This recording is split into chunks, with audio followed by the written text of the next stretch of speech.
Student, आपका हमारे online platform पर स्वागत है। दोस्तों, आज हम नेशनल एजुकेशन पॉलिसी की 2020 की तीसरी क्लास के बारे में बात करेंगे रीट मेंस परीक्षा के लिए। तो रीट मेंस परीक्षा में संक्षिप्त परिदृश्य में हम ये जो सीरीज चल रही है उसमें हम 2 चैप्टर फिनिश कर चुके हैं, शिक्षण अधिगम नवाचार और विद्यालय प्रबंधन एवं संबंधित समितियाँ।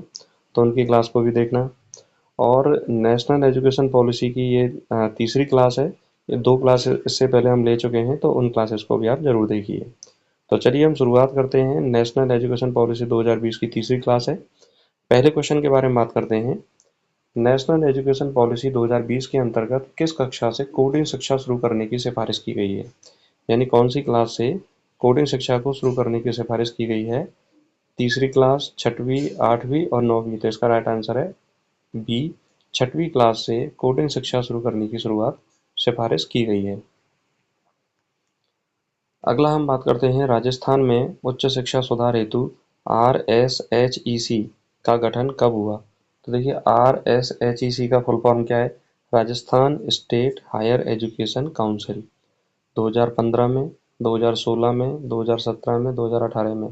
तो RSHEC का गठन 2017 में हुआ। कब हुआ? 2017 में। ये एक इम्पॉर्टेंट क्वेश्चन है परीक्षा की दृष्टि से। नेक्स्ट अब हम बात करते हैं NEP 2020 के तहत हायर एजुकेशन में कौन सा नया निकाय बनाया जाएगा? National higher education commission NHEC, higher education council of India HECI, national education development board NEDB, university accreditation authority UAA। तो देखिए, इम्पोर्टेंट पॉइंट है ये परीक्षा की दृष्टि से कि NEP 2020 के तहत हायर एजुकेशन में कौन सा नया निकाय बनाया जाएगा? Higher education council of India HECI। इसका राइट आंसर क्या रहेगा? बी। नेक्स्ट अब हम बात करते हैं राजस्थान में ट्राइबल एरियाज मतलब जनजातीय क्षेत्र हैं के लिए NEP के तहत प्राथमिक भाषा किसे रखा गया है?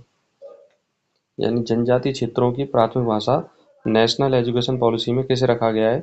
केवल हिंदी, मातृभाषा या जनजातीय भाषा, अंग्रेजी और संस्कृत। तो देखिए, आपने पढ़ा होगा नेशनल एजुकेशन पॉलिसी में कि 5वीं क्लास तक जो शिक्षा है वो मातृभाषा में दी जाएगी और जनजातीय क्षेत्रों की जनजातीय भाषा ही उनकी क्या होती है? मातृभाषा होती है। तो इसका राइट आंसर क्या रहेगा आपका? बी। अगला क्वेश्चन है NEP 2020 के अंतर्गत क्रेडिट ट्रांसफर प्रणाली किससे संबंधित है? क्रेडिट ट्रांसफर प्रणाली किससे संबंधित है? स्कूल शिक्षा, व्यावसायिक शिक्षा, उच्च शिक्षा और शिक्षक प्रशिक्षण। तो देखिए, NEP 2020 के अंतर्गत क्रेडिट ट्रांसफर प्रणाली जो है संबंधित है वो है उच्च शिक्षा से। किससे? उच्च शिक्षा से। तो इसका राइट आंसर क्या रहेगा? सी। अगला क्वेश्चन है राजस्थान में NEP के तहत व्यावसायिक शिक्षा के लिए कितने शिक्षकों की नियुक्ति प्रस्तावित है? 2000, 3000, 5000, 7000। तो देखिए, व्यावसायिक शिक्षा के लिए राजस्थान में 5000 शिक्षकों की नियुक्ति प्रस्तावित है। कितनी? 5000। तो इसका राइट आंसर क्या रहेगा? सी। अगला क्वेश्चन है NEP 2020 में वोकेशनल एजुकेशन किस प्रतिशत छात्रों तक पहुंचाने का लक्ष्य है? NEP 2020 में वोकेशनल एजुकेशन किस प्रतिशत छात्रों तक पहुंचाने का लक्ष्य है? 50%, 60%, 70% और 80%। तो देखिए, वोकेशनल एजुकेशन जो है वो 50% छात्रों तक पहुंचाने का लक्ष्य है। तो इसका राइट आंसर क्या रहेगा? ए। अगला है NEP 2020 के तहत परख परख का गठन किया गया है। परख का उद्देश्य क्या है? तो ये भी इम्पोर्टेंट है। परख का उद्देश्य, इसका गठन क्यों किया गया है?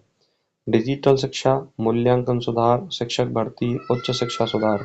तो देखिए, परख का जो गठन है वो मूल्यांकन सुधार के लिए किया गया है। किसके लिए? मूल्यांकन। और मूल्यांकन में क्या होता है? मूल्यांकन में बच्चों की जो अंक तो हम देते ही हैं उसको, लेकिन उसके गुणों के बारे में भी हम विवरण देते हैं, जिससे कि बालक की जो मार्कशीट होती है उसके बालक के संपूर्ण व्यक्तित्व को देखा जा सकता है कि भाई इसका व्यक्तित्व कैसा रहा है। तो इसका राइट आंसर क्या रहेगा? बी। अगला क्वेश्चन है राजस्थान में समग्र शिक्षा अभियान किस वर्ष शुरू हुआ? 2016, 2017, 2018, 2019। तो देखिए राजस्थान में समग्र शिक्षा अभियान SSA शुरू हुआ था 2018 में। कब शुरू हुआ था? 2018 में। तो इसका राइट आंसर क्या रहेगा? सी। अगला है नेशनल एजुकेशन पॉलिसी 2020 के तहत मल्टीपल एंट्री एग्जिट सिस्टम का मुख्य लाभ है। छात्र बीच में पढ़ाई छोड़कर फिर शुरू कर सकता है, परीक्षा को रद्द किया जा सकता है, केवल एक विषय पढ़ाना और शिक्षक बदलना। तो देखिए मल्टीपल एंट्री और एग्जिट सिस्टम जो है वो NEP 2020 के तहत सरकार ने छात्रों की सुविधा के लिए शुरू किया है कि वो अपनी पढ़ाई को बीच में छोड़कर दोबारा क्या कर सकता है? शुरू कर सकता है। तो इसका राइट आंसर आपका क्या रहेगा? ए। छात्र बीच में पढ़ाई छोड़कर फिर शुरू कर सकता है। अगला क्वेश्चन है राजस्थान में डिजिटल लर्निंग को बढ़ावा देने के लिए कौन सा पोर्टल प्रमुख है? राजस्थान में डिजिटल लर्निंग को बढ़ावा देने के लिए कौन सा पोर्टल प्रमुख है? राज ई ज्ञान, डिजी शिक्षा, एजू राजस्थान और ई विद्या। तो देखिए डिजिटल लर्निंग यानी कि डिजिटल माध्यम से पढ़ने की प्रक्रिया के लिए राज ई ज्ञान पोर्टल जो है वो सबसे प्रमुख है। तो इसका राइट आंसर क्या रहेगा? ए। अगला क्वेश्चन है नेशनल एजुकेशन पॉलिसी 2020 में रिसर्च के लिए कौन सा राष्ट्रीय निकाय बनाया जाएगा? National research foundation, national innovation council, Indian research board और काउंसिल फॉर एकेडमिक रिसर्च। तो देखिए रिसर्च को बढ़ावा देने के लिए जो राष्ट्रीय निकाय बनेगा वो बनेगा नेशनल रिसर्च फाउंडेशन NRF। तो इसका राइट आंसर क्या रहेगा? ए। तो ये भी मोस्ट इंपॉर्टेंट क्वेश्चन है, नेशनल रिसर्च फाउंडेशन। अगला है राजस्थान में Mahatma Gandhi English medium school का संचालन कौन करता है? राजस्थान में Mahatma Gandhi English medium school का संचालन कौन करता है? डाइट, राजस्थान शिक्षा विभाग, RSHEC और NCERT। तो देखिए Mahatma Gandhi English medium school का संचालन राजस्थान में राजस्थान शिक्षा विभाग करता है। तो इसका राइट आंसर क्या रहेगा आपका? बी। देखिए इन क्वेश्चन को हम करने से एक हमारे अंदर कॉन्फिडेंस पैदा होता है और हम क्वेश्चन जब करते रहते हैं तो हमें ये पता रहता है कि भाई क्वेश्चन किस तरह से करने हैं। परीक्षा में आपके क्वेश्चन ही आ रहे हैं तो थ्योरी तो आप किसी भी साधन से पढ़ रहे हो, चाहे वो संस्थान के माध्यम से पढ़ रहे हो, चाहे किसी नोट्स से पढ़ रहे हो, चाहे किसी गाइड से पढ़ रहे हो, चाहे किसी पत्रिका के माध्यम से पढ़ रहे हो, तो वो मैटर नहीं करता, लेकिन क्वेश्चन हमारा सही होना चाहिए, ये मैटर करता है। अगला क्वेश्चन है 14वां, NEP 2020 में प्राइमरी स्टेज कितने वर्ष का होता है? 5 वर्ष, 6 वर्ष, 7 वर्ष, 8 वर्ष। तो देखिए प्राइमरी स्टेज जो है वो होता है 5 वर्ष का, क्योंकि NEP 2020 में जो एजुकेशन पॉलिसी है वो 5+3+3+4। तो ये जो प्रारंभिक चरण है उसको हम क्या बोलते हैं? प्राइमरी स्टेज बोलते हैं और ये होता है 5 वर्ष का। अगला क्वेश्चन है नेशनल एजुकेशन पॉलिसी 2020 के तहत हायर एजुकेशन में किसे समाप्त करने की सिफारिश की गई है? Affiliation system, college system, degree system और पीजी कोर्स। तो देखिए हायर एजुकेशन में एफिलिएशन सिस्टम को समाप्त करने की सिफारिश की गई है। तो इसका राइट आंसर क्या रहेगा? ए।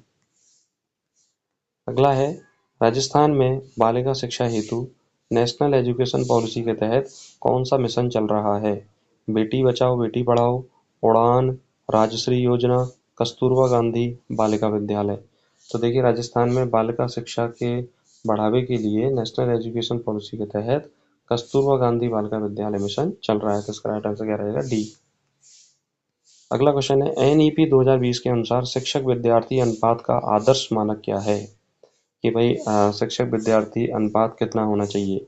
1:20, 1:25, 1:30 और 1:40। देखिए एग्जाम में ये आने लायक क्वेश्चन है, इंपॉर्टेंट है, इसको याद रखना आप। तो शिक्षक विद्यार्थी अनुपात जो है NEP 2020 के अनुसार वो है 1:30, यानी 30 छात्रों पर एक शिक्षक होना चाहिए। अगला है राजस्थान में NEP के तहत कोडिंग एजुकेशन के लिए कौन सा प्लेटफॉर्म प्रयोग किया जा रहा है?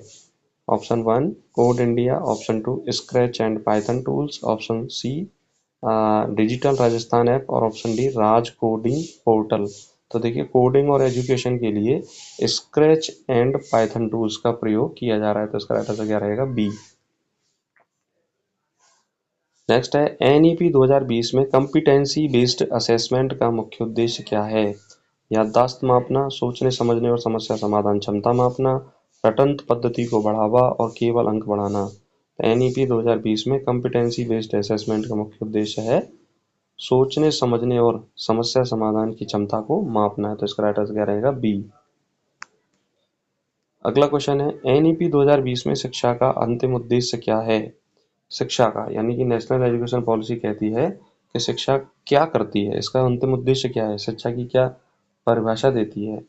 तो इम्पोर्टेंट क्वेश्चन है, केवल रोजगार प्राप्त करना, केवल परीक्षा उत्तीर्ण करना, संपूर्ण व्यक्तित्व विकास व आजीवन सीखना, केवल डिग्री पाना। तो देखिए यहाँ पर हमें ऑप्शन से पता चल रहा है कि सबसे बढ़िया ऑप्शन कौन सा है, संपूर्ण व्यक्तित्व विकास व आजीवन सीखना। तो इसका राइट आंसर क्या रहेगा? सी। तो इस तरह से दोस्तों हमने 20 क्वेश्चन के माध्यम से इस टॉपिक को समझा। आशा करता हूँ कि आपको ये क्लास समझ में आई होगी। अगर आपको ये क्लास अच्छी लगी है तो इस क्लास को लाइक करें और दोस्तों तक शेयर करें। और हमने जो रीट परीक्षा के लिए प्लेलिस्ट में जाएं, आपको जो जो सब्जेक्ट हमने डाल रखे हैं उनको ज़रूर देखें, आपकी तैयारी में बहुत ज़्यादा सहायक सिद्ध होंगे। हमारे साथ जुड़े रहें और हम अपनी तैयारी को स्ट्रॉन्ग करते रहें। और जो भी स्टूडेंट इस चैनल पर नए हैं, इस चैनल को ज़रूर सब्सक्राइब करें। नमस्कार।